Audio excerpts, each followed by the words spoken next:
आता पाहणार आहोत इतरही महत्त्वाच्या 9 बातम्या। महाविकास आघाडीमध्ये वादाची ठिणगी कशी पडली आहे त्या संदर्भात या।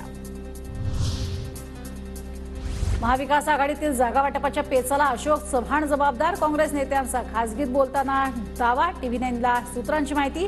जागा वाटपात महत्त्वाची भूमिका असूनही पारंपरिक जागांवरती दावा केला नाही, जाणून बुजून घोळ केल्याचं नेत्यांचं मत। राष्ट्रवादी आणि ठाकरे गटासमोर काँग्रेस नेत्यांनी नांगी टाकली। पारंपरिक जागा मागण्यात काँग्रेस नेते कमी पडले। अशोक चव्हाणांचा पलटवार। सांगलीमध्ये मैत्रीपूर्ण लढत होणार नाही। मित्रपक्ष आपल्या सोबतच, उद्यापासून तेही आपल्या सोबत प्रचाराला लागतील। कार्यकर्ता मेळाव्यात संजय राऊतांचं कामाला लागण्याचे निर्देश। सांगलीमध्ये ठाकरेंनी तर भिवंडीमध्ये शरद पवारांनी उमेदवार जाहीर केला। महाविकास आघाडीचा धर्म वरिष्ठ नेत्यांनीच पाळला नाहीये। नाना पटोलेंनी व्यक्त केली खंत। हायकमांडला प्रस्ताव, ते ठरवतील, अजूनही वेळ गेलेली नाही, विचार करावा असाही सल्ला।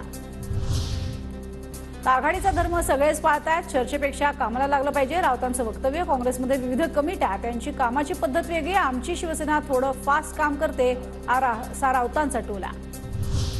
संजय राऊतांच्या सांगली दौऱ्याकडे काँग्रेस नेत्यांची पाठ। चंद्रहार पाटलांच्या प्रचारासाठी राऊतांचा 3 दिवसीय दौरा। सांगलीच्या जागेवरनं काँग्रेसची ठाकरे गटावर नाराजी।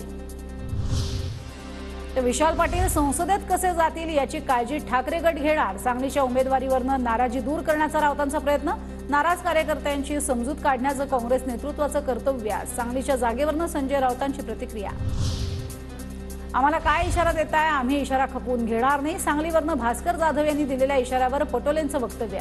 हायकमांड जो निर्णय देईल त्यानुसार काम करणार। वडेट्टीवारांचं सांगलीच्या जागेवरून सूचक विधान।